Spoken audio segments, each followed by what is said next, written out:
Assalamualaikum warahmatullahi wabarakatuh. Di sini saya akan menjelaskan tentang video pembelajaran dengan judul Landasan Pengembangan Kurikulum. Pengembangan kurikulum merupakan proses penyusunan rencana tentang isi dan bahan pembelajaran yang harus dipelajari dan bagaimana cara mempelajarinya. Landasan kurikulum sendiri merupakan nilai-nilai, tradisi, kepercayaan, dan kekuatan lain yang berpengaruh terhadap bentuk dan kualitas pendidikan yang akan diberikan sekolah kepada siswanya. Terdapat beberapa landasan pada pengembangan kurikulum, yaitu sebagai berikut. Landasan filosofi. Landasan filosofi berperan sebagai sudut pandang pemikiran-pemikiran yang diterapkan pada proses dan pelaksanaan pemecahan masalah pendidikan, serta dijadikan salah satu dasar penentu rencana dan konsep kurikulum yang dibuat. Terdapat beberapa aliran-aliran filosofi. Landasan psikologi. Pendidikan senantiasa berkaitan dengan perilaku manusia. Melalui pendidikan diharapkan adanya perubahan perilaku menuju kedewasaan. Perubahan perilaku peserta didik dipengaruhi oleh faktor kematangan dan faktor dari luar program pendidikan.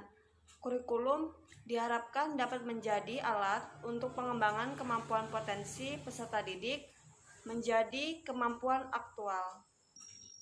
Pengembangan kurikulum harus dilandasi dengan unsur-unsur yang berasal dari psikologi yang meliputi kajian tentang apa dan bagaimana perkembangan peserta didik dan bagaimana peserta didik belajar.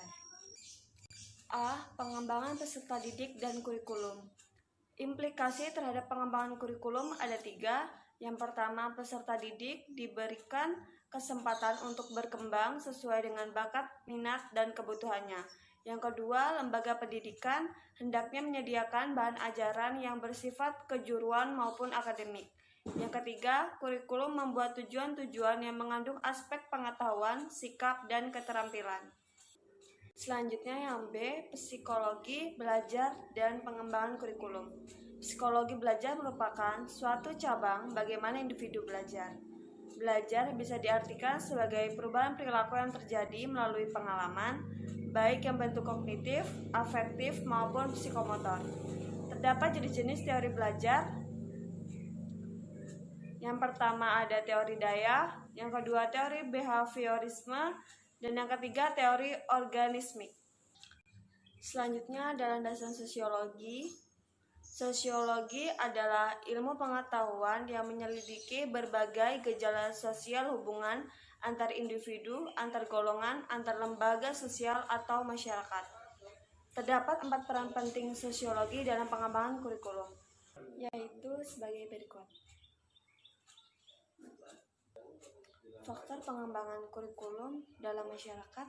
Yang pertama ada kebutuhan masyarakat, yang kedua perubahan dan perkembangan masyarakat, yang ketiga atribut pendidikan, yang keempat sosiologi sebagai landasan kurikulum, yang kelima kearifan lokal, yang keenam guru sebagai role, dan yang terakhir atau yang ketujuh metode bahan bacaan atau referensi. Selanjutnya ada landasan iptek. Perkembangan dalam bidang ilmu pengetahuan dan teknologi terutama pada bidang transportasi dan komunikasi telah merubah tata kehidupan manusia. Oleh karena itu, kurikulum dapat mengatasi laju perkembangan ilmu pengetahuan dan teknologi untuk keselamatan dan keberlangsungan hidup manusia.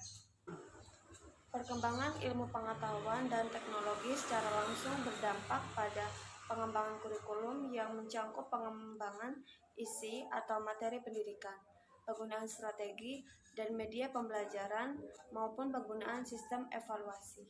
Secara tidak langsung menuntut dunia pendidikan untuk membekali peserta didiknya agar memiliki kemampuan memecahkan masalah yang akan dihadapi sebagai pengaruh perkembangan ilmu pengetahuan dan teknologi dimanfaatkan untuk memecahkan masalah pada pendidikan. Selanjutnya adalah landasan sosial budaya.